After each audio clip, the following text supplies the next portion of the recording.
ಡಿ.ಕೆ. ಶಿವಕುಮಾರ್ ಮುಖ್ಯಮಂತ್ರಿಯಾಗಿ 3 ದಿನದಲ್ಲಿ ಸಮಸ್ಯೆಗಳು ಶುರುವಾಗಿದ್ದಾವೆ. ಅದು ಅವರ ಮಂತ್ರಿಮಂಡಲದಲ್ಲೇ ಕಾಣಿಸ್ಕೊಳ್ತಾ ಇದ್ದಾವೆ. ಹಿರಿಯ ಸಚಿವ ರಾಮಲಿಂಗ ರೆಡ್ಡಿ ಈಗಾಗಲೇ ರಾಜೀನಾಮೆಯನ್ನು ಕೊಟ್ಟಿದ್ದಾರೆ. ಅವರ ರಾಜೀನಾಮೆ ಅಂಗೀಕಾರ ಆಗುತ್ತೋ ಇಲ್ವೋ, ಅಥವಾ ಸ್ವತಃ ರಾಮಲಿಂಗ ರೆಡ್ಡಿ ರಾಜೀನಾಮೆಯನ್ನು ವಾಪಸ್ ಪಡಿತಾರೋ ಯಾವುದೂ ಕೂಡ ಸ್ಪಷ್ಟತೆ ಇಲ್ಲ. ಇದರ ಜೊತೆಗೆ ಇನ್ನೊಬ್ಬ ಹಿರಿಯ ಸಚಿವ ಕೆ.ಎಚ್. ಮುನಿಯಪ್ಪ ಕೂಡ ರಾಜೀನಾಮೆಯನ್ನು ಕೊಡ್ತಾರೆ ಅಂತ ಹೇಳಲಾಗ್ತಿದೆ. ಅವ್ರು ಕೊಡ್ತಾರೋ ಇಲ್ವೋ, ಹೈಕಮಾಂಡ್ ಅವರನ್ನ ಹೇಗೆ ಸಮಾಧಾನ ಪಡುತ್ತೋ ಅನ್ನೋದು ಕೂಡ ಖಾತರಿ ಇಲ್ಲ. ಒನ್ಸ್ ಅಗೇನ್ ಅದು ಕೂಡ ಖಾತೆಗೆ ಸಂಬಂಧಪಟ್ಟಂತಹ ವಿಷಯ. ಇದರ ನಡುವೆ ಕಿರಿಯ ಸಚಿವ ಪ್ರಿಯಾಂಕ್ ಖರ್ಗೆಗೆ ಯಾವ ಕಾರಣಕ್ಕೋಸ್ಕರ ಗೃಹ ಖಾತೆಯನ್ನು ಕೊಟ್ಟರು ಅನ್ನುವಂಥ ಒಂದು ಚರ್ಚೆ ಉಟ್ಕೊಂಡಿದೆ ಕಾಂಗ್ರೆಸ್ ಪಾಳೆಯದಲ್ಲಿ. ಎಲ್ಲರೂ ಹೇಳ್ತಿರೋದೇನು ಅಂತಂದರೆ, ಪ್ರಿಯಾಂಕ್ ಖರ್ಗೆ ಖಡಕ್ ವ್ಯಕ್ತಿತ್ವದವರು, BJP ಮತ್ತು RSS ಬಗ್ಗೆ ಕಠಿಣ ನಿಲುವನ್ನು ಹೊಂದಿರುವಂಥವರು, ಕಠಿಣ ಕ್ರಮವನ್ನು ಕೈಗೊಳ್ಳಬಲ್ಲಂತಹ ನಾಯಕ.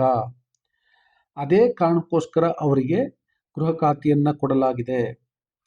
ಖುದ್ದು ರಾಹುಲ್ ಗಾಂಧಿಯವರು ಕೂಡ RSS ಮತ್ತು BJPಯ ಬಗ್ಗೆ ಕಠಿಣ ನಿಲುವುಗಳನ್ನು ಹೊಂದಿರೋದ್ರಿಂದ ಅದಕ್ಕನುಗುಣವಾಗಿ ಪ್ರಿಯಾಂಕ್ ಖರ್ಗೆಯನ್ನು ಪ್ರೋತ್ಸಾಹಿಸುವ ನಿಟ್ಟಿನಲ್ಲಿ ಡಿ.ಕೆ. ಶಿವಕುಮಾರ್ ಪ್ರಿಯಾಂಕ್ ಖರ್ಗೆಗೆ ಗೃಹ ಖಾತೆಯನ್ನು ಕೊಟ್ಟಿದ್ದಾರೆ ಅಂತ ಚರ್ಚೆ ನಡೀತಿದೆ.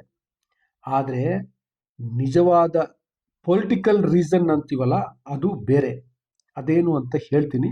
ಅದಕ್ಕೂ ಮೊದಲು ನಾನು ನಿಮಗೆ ರಿಕ್ವೆಸ್ಟ್ ಮಾಡ್ತೀನಿ, ನೀವು ಇನ್ನೂ ಬೂಕಿಂಗ್ಕೆರೆ ಡೈರಿಯನ್ನು ಸಬ್ಸ್ಕ್ರೈಬ್ ಮಾಡಿಲ್ಲ ಅಂದರೆ ದಯವಿಟ್ಟು ಸಬ್ಸ್ಕ್ರೈಬ್ ಮಾಡಿ, ಲೈಕ್ ಮಾಡಿ, ಶೇರ್ ಮಾಡಿ, ಬೆಲ್ ಬಟನನ್ನು ಪ್ರೆಸ್ ಮಾಡಿ.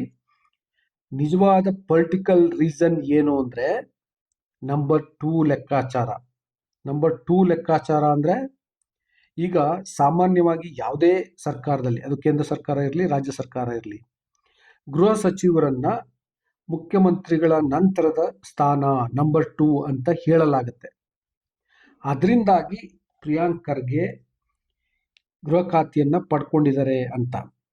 ಹೇಗೆ ಅಂದರೆ, ಆಕ್ಚುಲಿ ಪ್ರಿಯಾಂಕ್ ಖರ್ಗೆ DCM ಆಗಲಿಕ್ಕೇ ಬಹಳ ಪ್ರಯತ್ನವನ್ನು ಪಟ್ಟಿದ್ರು.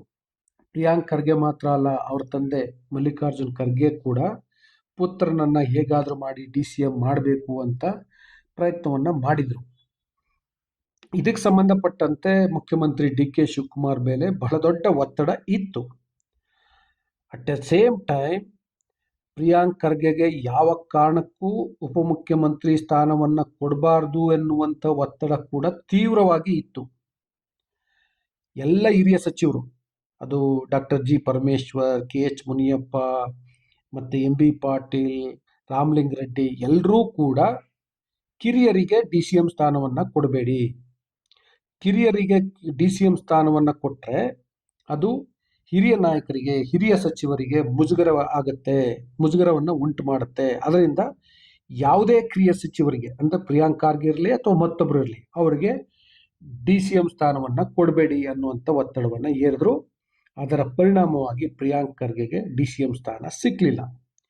ಯಾವಾಗ ಪ್ರಿಯಾಂಕ್ ಖರ್ಗೆಗೆ ಉಪಮುಖ್ಯಮಂತ್ರಿ ಸ್ಥಾನ ಸಿಗಲಿಲ್ವೋ ಆಗ ಅವರು ಒಂಥರ ಈಗೋ ಸ್ಯಾಟಿಸ್ಫ್ಯಾಕ್ಷನ್ ಆಗಬೇಕು ಅನ್ನೋ ಕಾರಣಕ್ಕೋಸ್ಕರನೋ ಏನೋ ನನಗೆ ಗೃಹ ಖಾತೆಯನ್ನೇ ಕೊಡಬೇಕು ಅಂತ ಪಟ್ಟಕ್ಕೆ ಕೂತರು.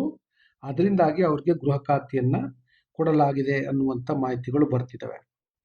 ಗೃಹ ಖಾತೆ ಯಾಕೆ ಬೇಕು ಅಂತಂದರೆ, ಒಂದು, ಅದು ಈಗಾಗಲೇ DCM ಆಗಿರುವಂತಹ ಡಾಕ್ಟರ್ ಜಿ. ಪರಮೇಶ್ವರ್ ಅವರ ಬಳಿ ಇತ್ತು, ಆ ಖಾತೆಯನ್ನು ಕಿತ್ಕೊಳ್ಬೇಕು ಅಂತ.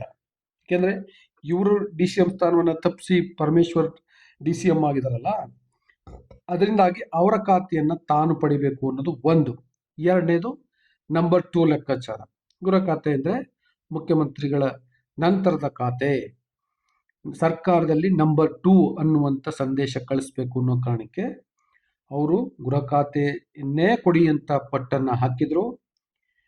ಎಷ್ಟೇ ಆದರೂ ACC ಅಧ್ಯಕ್ಷ ಮಲ್ಲಿಕಾರ್ಜುನ್ ಖರ್ಗೆ ಅವರ ಮಗ ಅಲ್ವಾ, ಅದೇ ಕಾರಣಕ್ಕೋಸ್ಕರ ಡಿ.ಕೆ. ಶಿವಕುಮಾರ್ ಕೂಡ ಖರ್ಗೆ ಅವರ ಒತ್ತಡಕ್ಕೆ ಮಣಿದು ಪ್ರಿಯಾಂಕ್ ಖರ್ಗೆಗೆ ಉಪಮುಖ್ಯಮಂತ್ರಿ ಸ್ಥಾನವನ್ನು ಕೊಟ್ಟಿದ್ದಾರೆ ಅನ್ನುವಂಥ ಚರ್ಚೆಗಳು ಕಾಂಗ್ರೆಸ್ ಪಾಳೆಯದಲ್ಲಿ ನಡೀತಿದ್ದಾವೆ. ಇದ್ರ ಬಗ್ಗೆ ನಿಮ್ಮ ಅಭಿಪ್ರಾಯ ಏನು ಅನ್ನೋದನ್ನು ಕಮೆಂಟ್ ಬಾಕ್ಸಲ್ಲಿ ತಿಳಿಸಿ. ಜೊತೆಗೆ ಇನ್ನೂ ಬೂಕಿಂಗ್ಕೆರೆ ಡೈರಿಯನ್ನು ಸಬ್ಸ್ಕ್ರೈಬ್ ಮಾಡಿಲ್ಲ ಅಂದರೆ ಸಬ್ಸ್ಕ್ರೈಬ್ ಮಾಡಿ, ಲೈಕ್ ಮಾಡಿ, ಶೇರ್ ಮಾಡಿ, ಬೆಲ್ ಬಟನನ್ನು ಪ್ರೆಸ್ ಮಾಡಿ. Thank you.